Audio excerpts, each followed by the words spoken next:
안녕하세요. 사연을 부탁해입니다. 오늘의 사연을 소개하겠습니다. 몇 년 전 일을 하고 있는데 엄마에게 전화가 걸려왔어요. 아들, 뭐 하고 있니? 뭐라고? 오늘도 20억짜리 상가 계약을 했다고? 역시 우리 아들 능력 있다니까. 남자는 뭐니 해도 능력 아니겠니?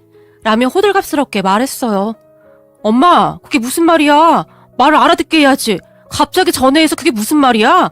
지금 파리만 날리고 있구만. 제가 말을 했지만 그래 바쁘다고? 우리 김 사장이 능력 있으니 오죽 바쁘겠어. 엄만 우리 아들이 그냥 자랑스럽다. 그럼 전화 끊는다 라며 엄마가 급히 전화를 끊으려고 했고, 그런 엄마에게 제가 급히 엄마, 이번에 또 사고 치면 아빠한테 다 이를 테니까 그런 줄 알아? 제가 엄마에게 단숨에 말해버렸어요. 아빠한테 그런 말을 막 하면 안 되지. 네가 그렇게 돈을 많이 버는 줄 알면 아빠가 얼마나 놀라겠니? 알았어. 많이 바쁘지? 전화 끝난다. 엄마가 계속해서 뜬구름 잡는 소리만 하다가 전화를 끊었어요. 그렇게 끊어진 휴대폰을 멍히 바라보다가는 퍼뜩 정신이 들었고 다시 엄마에게 전화를 걸었지만 엄마는 전화를 받지 않았어요. 사실 엄마가 디스크 수술을 받은 터라 병원에 입원해 있었는데 그때쯤 엄마에게 뜬금없이 전화가 자주 걸려왔었어요. 우리 엄마는 허세가 심한 편입니다. 아니죠. 허세라고 하기에는 돈이 많은 편이긴 해요. 우리 아버지는 평범한 중소기업에서 일을 하셨어요. 그랬기에 월급이 많지 않았다는데요. 결혼하고 엄마가 공인중개사 자격증 공부를 시작했다고 합니다.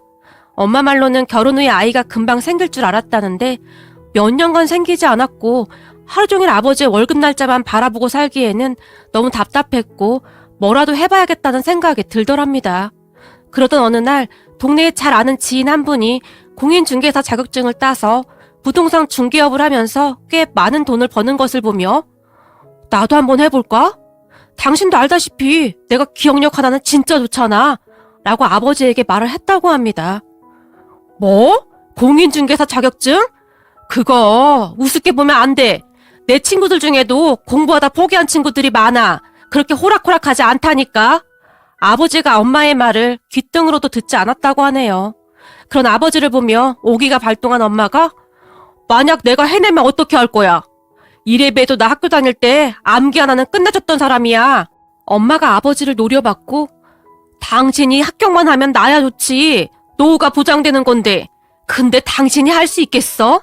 하루 종일 여기저기 다니면서 수다나 떨기 바쁜 사람이 허투루 돈 쓰고 다니지 말고 그냥 집에서 살림이나 해. 괜히 공부하러 다닌다고 어디 가서 수다나 떨고 일 내지 말고. 아버지가 엄마를 말렸다고 합니다. 뭐야, 내가 일을 내긴 무슨 일을 냈다고 그래? 얼마 전에도 저 위층 아줌마랑 얘기하다 한바탕 난리를 쳐놓고는 아니 있지도 않은 일을 왜 있는 것처럼 그렇게 말하고 다니는 거야? 아버지가 엄마를 나무랐지만 그거야, 그 옆엔 내가 계속 약을 올리니까 그렇지. 두고 봐, 내가 반드시 자격증 따서 아파트도 사고 상가도 살 거니까. 당신 나중에 후회나 하지 마. 암튼 당신 가서 돈만 날리고 못하겠다고 그러면 나도 가만 안 있을 테니까 그런 줄 알아. 아버지가 엄마에게 단단히 경고했다고 합니다. 그런데 공부를 시작하고 한 2년쯤이 지났을까요? 회사에서 일하고 있던 아버지에게 나 합격했어! 합격했다고! 엄마가 방방 뛰면서 전화를 했다는데요. 뭐? 합격했어? 거참 별일이 다 있네. 어떻게 시험을 찍어서 합격을 할 수가 있냐? 당신 혹시 찍기 신동 그런 거 아니야? 대단하네. 라는 말을 했답니다. 뭐야 찍었다니. 그동안 내가 얼마나 열심히 공부한 줄 알아? 아주 이를 악물고 했단 말이야. 그때 당시 엄마는 정말이지 밤낮으로 공부만 했다고 하는데요. 아버지 말로는 무슨 고시 공부하는 줄 알았다고 할 정도로 머리에다 그 뭐라더라? 합격이라고 매직으로 적어서 이마에 하얀 청까지 두르고는 집안을 왔다 갔다 할 정도였다는데요. 그 모습이 가관도 아니었답니다. 한 번 할머니가 우리 집에 오셨다가 내가 너무 오래 살았는갑다. 며느리라고 하나 있는 게 도대체가 요상하다 요상해. 아주 그냥 지랄도 풍년이다. 라며 고모에게 하소연을 하기도 했다는데요. 그 뒤 엄마는 바로 실전에 들어갔다는데 알고 봤더니 엄마에게는 부동산 중개 관련 뛰어난 재능이 있었다고 하네요. 그렇게 평소 알고 지내던 부동산에서 밑바닥부터 일을 배워나갔다고 하는데요. 그러던 어느 날 정말 갑작스레 임신이 되었고 제가 태어나는 바람에 엄마가 잠시 일을 쉬었다는데 제가 어느 정도 크고 난 다음에 바로 일을 다시 시작했다고 합니다. 엄마는 정말 열심히 일을 배워서 드디어 꿈에 그리던 사무실을 개업했다고 하는데 운이 좋았던 건지 굉장히 잘 됐다고 하네요. 그 뒤 여기저기 나름 투자를 해서 돈을 꽤 많이 버셨고요. 그 덕분에 아버지도 회사를 그만두고 엄마를 돕기 시작하셨고 저도 대학을 졸업하고 공인중개사 자격증을 따서 엄마와 함께 일을 하고 있어요.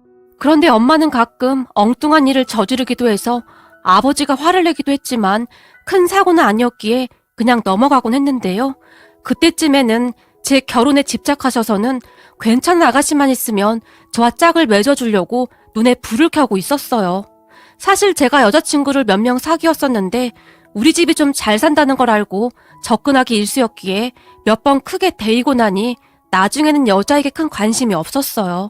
그런데 평소 허리가 좋지 않았던 엄마가 종아리에 사이다를 마신 것 같다고 통증을 호소하며 한동안 힘들어했었는데 급기야는 허리 디스크 수술로 병원에 입원을 했어요. 엄마는 병실에서 가끔 제게 전화를 해서는 엉뚱한 소리를 하곤 했는데 그날도 허풍 가득한 소리를 하고는 전화를 끊는 거 보니 뭔가 꿍꿍이가 있어 보였어요. 그렇게 일을 마치고 엄마가 입원해 있는 병원에 도착했는데 엄마가 링거를 꽂은 채 저를 끌고 휴게실로 이동했어요. 엄마, 그냥 1인실로 가라니까. 휴게실 소파에 앉자마자 제가 말했지만 싫어. 거긴 혼자 심심하단 말이야. 저기 근데 말이야. 우리 병실에 한 아가씨가 저녁마다 와서 그 아가씨 엄마 병간호를 하는데 그렇게 참을 수가 없다. 진짜 진국도 그런 진국이 없다니까. 엄마가 주변을 두리번거리더니 제게 조용히 말했어요. 수술한 사람이 지금 뭐 하는 거야? 그럴 시간에 운동해야지. 걸어다니면서 운동하라고. 알아 이거사. 운동은 열심히 하고 있어. 근데 아가씨가 얼굴도 보통 예쁜 게 아니야. 너 김태희 알지? 탤런트 김태희처럼 생겼어. 난 그런 아가씨는 처음 본다.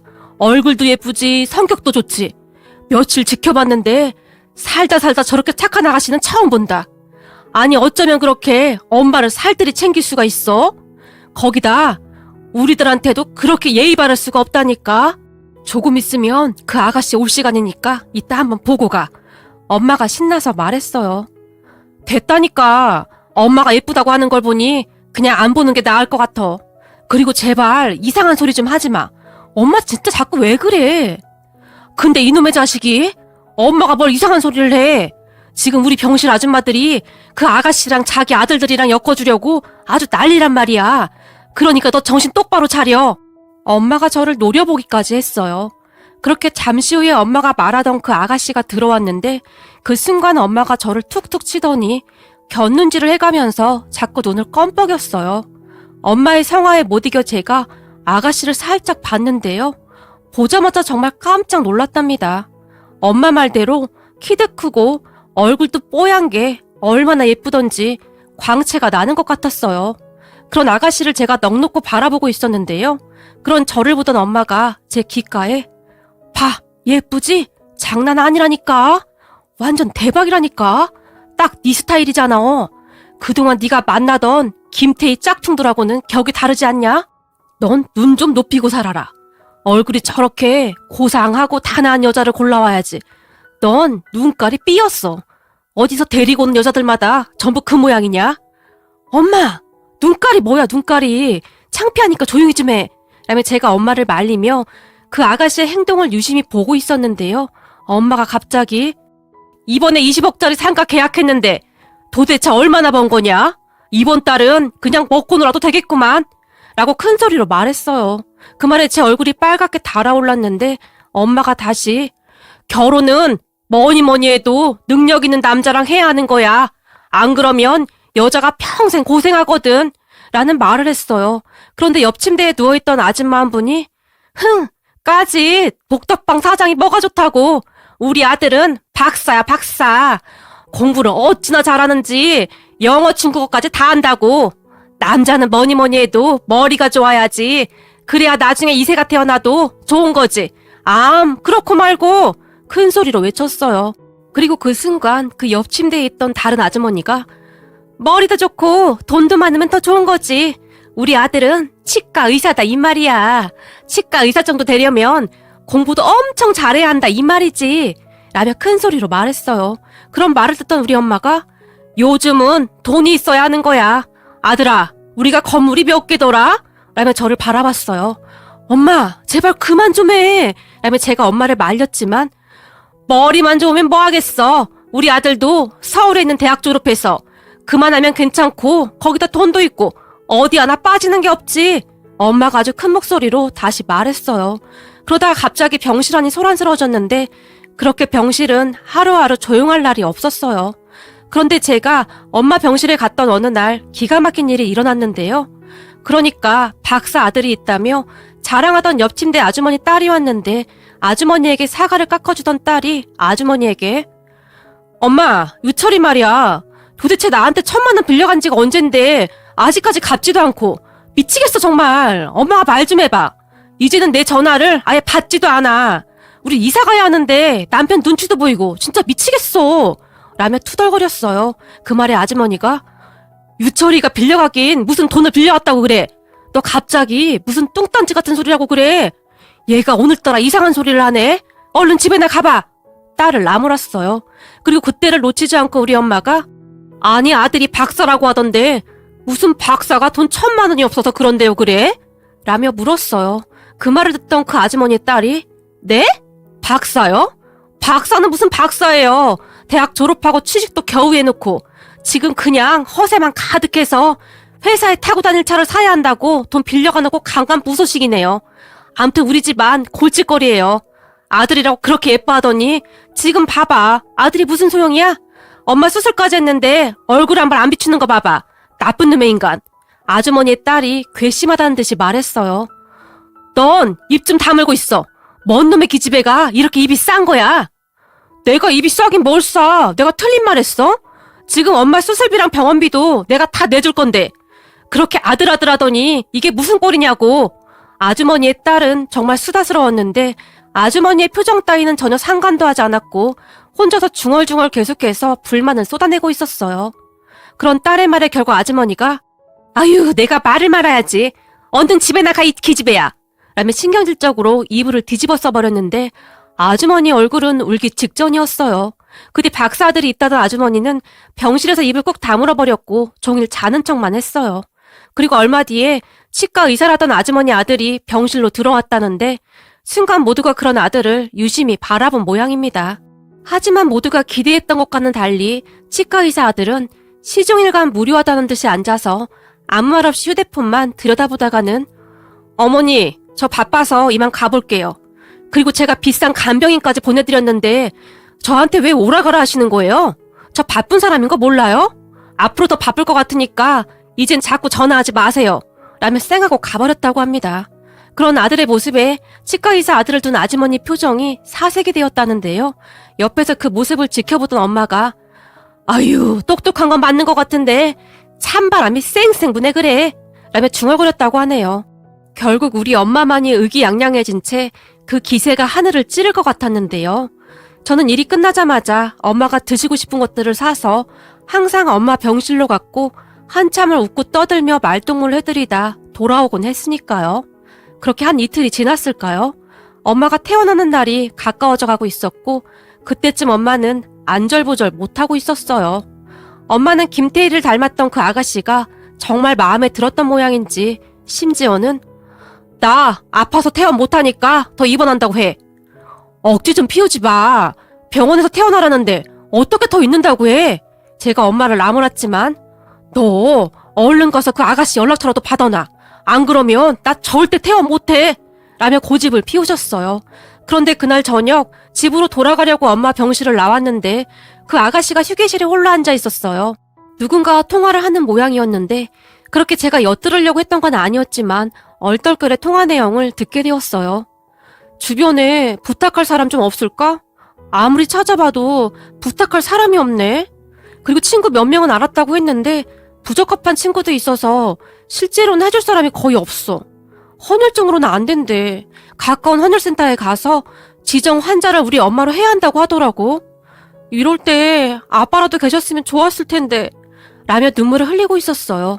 그런데 그 순간 어디서 그런 용기가 났는지 제가 급히 윤경 씨에게 다가갔어요. 얼핏 들어서 이름 정도만 알고 있었거든요. 윤경 씨, 그 헌혈 제가 도와드릴게요. 라며 큰 소리로 말했고, 네? 어떤 걸 말씀하시는 거예요? 그 헌혈 말입니다. 제가 들으려고 해서 들은 건 아닌데 어쩌다 들었습니다. 엿들은 건 죄송합니다. 라고 사과했어요. 그런 제 말에 윤경 씨가 급히 전화를 끊고 눈물을 닦더니 우리 엄마 이번에 3번째 허리 수술인데 이게 워낙 큰 수술이다 보니 병원에선 혈액이 부족할 수도 있다고 해서요. 사실 그전까지 윤경 씨는 저와 눈도 잘 마주치지 않았었는데요. 정말 급하긴 급했던 모양인지 간절한 눈빛으로 저를 바라보며 말했어요. 걱정하지 마세요. 제가 아는 지인들이 워낙 많아서 지금 연락해놓으면 아마도 내일까지 가능할 거예요. 라며 제가 큰 소리를 쳤어요. 그동안 계속 말을 걸고 싶었지만 용기가 나지 않아서 주저하고만 있었는데 저에게는 윤경 씨와 친해질 수 있는 절호의 기회였으니까요. 정말요? 그래만 주신다면 너무 감사할 것 같은데 사실 제가 워낙 내성적이라 친구도 별로 없어서 어디다 말할 것도 없고 라고 말을 하던 윤경 씨가 다시 눈물을 흘렸어요. 그런 윤경 씨의 눈물을 보는데 마치 전장에 나가는 장수처럼 내일까지 반드시 해내야겠다는 의지가 생겼고 걱정 마세요. 제가 무조건 내일까지 다 해결하겠습니다. 라며 다시 큰 소리를 쳤어요. 그리고는 윤경 씨가 알려주는 윤경 씨 어머님의 성함과 생년월일 그리고 지정병원을 작성해서 제가 아는 지인들에게 급히 문자 메시지를 보냈어요. 완전 초비상 긴급이라고 해서 말이죠. 사실 제가 대인관계가 좋다 보니 군대 동기들, 대학 선후배들, 고등학교 친구들 그리고 일하면서 만난 지인들한테까지 다 보냈습니다. 대략 50명이 넘었던 것 같았는데 문자 메시지를 보내고 하나 둘씩 답장이 왔는데요. 4-5명만 빼고 나머지는 내일 당장 헌혈을 하러 가겠다고 약속을 해왔어요. 나머지 4-5명은 지금 먹는 약도 있고 몸이 안 좋아서 헌혈이 어려울 거라며 미안하다고 했고요. 어찌나 고맙던지 눈물이 다 날 정도였는데 인생 헛살지 않았구나라는 생각마저 들었어요. 그렇게 다음날이 되었고 아침부터 각자 살고 있는 지역에 헌혈의 집 문이 열리자마자 지인들이 헌혈을 하기 시작했는데 무슨 선거 때도 아닌데 인증샷을 찍어서 제게 보내주기도 했어요. 물론 저도 집 근처 헌혈의 집에서 1등으로 지정 헌혈을 했답니다. 정말이지 모두들 너무너무 감사하더라고요. 그뒤 엄마 말로는 병실로 간호사가 찾아와서 윤경 씨 어머님에게 도대체 어떻게 하신 거예요? 헌혈해주신 분이 어마어마해요. 라며 놀라서 눈을 동그랗게 뜨며 물었고 그 말에 윤경 씨 어머님이 윤경 씨에게 전화를 한 모양입니다. 그리고 제가 도움을 드렸다는 말을 들은 윤경 씨 어머님이 우리 엄마에게 감사합니다. 정말 감사합니다. 제가 어떻게 보답을 해드려야 할지 모르겠습니다. 정말 감사합니다. 라며 눈물을 흘리셨다는데요. 그날 퇴근 후 병실에 들어선 윤경 씨가 우리 엄마를 보며 아드님이 정말 좋으신 분 같아요. 정말 감사드립니다. 라고 다시 감사 인사를 했다고 하네요. 그 말에 우리 엄마의 입이 귀에 걸렸다는데요. 고맙긴 뭐가 고마워요. 어려울 때는 다 같이 도우면서 살아야지. 내가 우리 아들을 그렇게 키웠어요. 인성이 제일 중요하다고 말이죠. 엄마가 아주 신이 나서 말을 했답니다. 그리고 얼마 후 우리 엄마가 퇴원을 했는데 그 헌혈 사건 이후로 윤경 씨가 저에게 마음의 문을 열었고 우리 둘은 조심스레 연락을 주고받게 되었어요. 어느 날은 윤경 씨가 제게 전화를 했는데 저기 엄마 수술 잘 됐어요. 그래서 말인데 제가 너무 감사해서 식사 한번 대접하고 싶은데 혹시 시간 괜찮을까요? 라고 물었어요. 정말요? 저는 항상 시간 있어요. 아니, 그냥 시간 엄청 많아요. 제가 큰 소리로 말했고 그 순간 마음속으로는 이 우주의 모든 시간을 멈추게 하고 싶었어요. 그날 저는 윤경 씨와 같이 식사를 하며 더욱 가까워지게 되었는데 윤경 씨 어머님이 태어나시던 날에도 제가 직접 재활병원으로 모셔다 드리기도 했어요. 그렇게 윤경 씨와 저는 어느새 연인 사이가 되었어요. 그런 모습에 우리 엄마의 입이 귀에 걸리다 못해 하늘이 돕는구나 도와. 이건 운명이야. 라며 좋아서 어쩔 줄을 몰라 했어요. 윤경 씨는 정말 진국이었는데 그동안 사귀었던 여자들은 허구한 날 명품 타령만 하기 바빴는데 윤경 씨는 그런 것에 전혀 관심도 없었어요. 하지만 윤경 씨는 명품 따위를 걸치지 않아도 그냥 그 자체가 명품이었기에 가만히 있어도 빛이 날 정도였어요. 우리는 그렇게 한두 해 연애를 하다가 결혼했어요. 장인어른이 안 계셨기에 장모님은 우리 신혼집 근처로 이사를 오셨고 신혼집에서 본가도 가까웠는데 두 분은 아주 오래전부터 알고 지내던 친한 친구 사이처럼 정말 잘 지내셨어요. 그리고 제가 두 분을 모시고 아내랑 맛집 탐방을 다니기도 했는데 아내가 그렇게 행복해할 수가 없었어요. 그동안 장모님과 둘이서 많이 외로웠다고 했으니까요. 그런 장모님과 아내의 사정을 잘 알고 있었기에 우리 가족 모두 장모님에게 정말 잘했고요. 아내도 우리 부모님에게 그렇게 잘할 수가 없었어요. 어디 하나 나무랄 데가 없는 그런 사람입니다. 비록 우리 엄마가 허세가 좀 있긴 하지만 그런 우리 엄마 덕분에 제 인생이 바뀌었네요. 역시 부모님 말씀을 잘 들어야 하나 봅니다. 연륜이 있으셔서 사람 보는 눈이 다르긴 다르시네요. 오늘도 두 분이서 공원 산책을 다녀오셨는데 우리 엄마가 운동하기 싫어하시는 장모님을 잘 꼬셔서 무리되지 않게 자주 재활운동을 하고 있답니다. 우리 엄마와 장모님이 앞으로도 지금처럼만 건강하게 잘 지냈으면 좋겠네요. 오늘의 사연은 여기까지였습니다. 즐겁게 보셨다면 구독, 좋아요 부탁드립니다. 고맙습니다.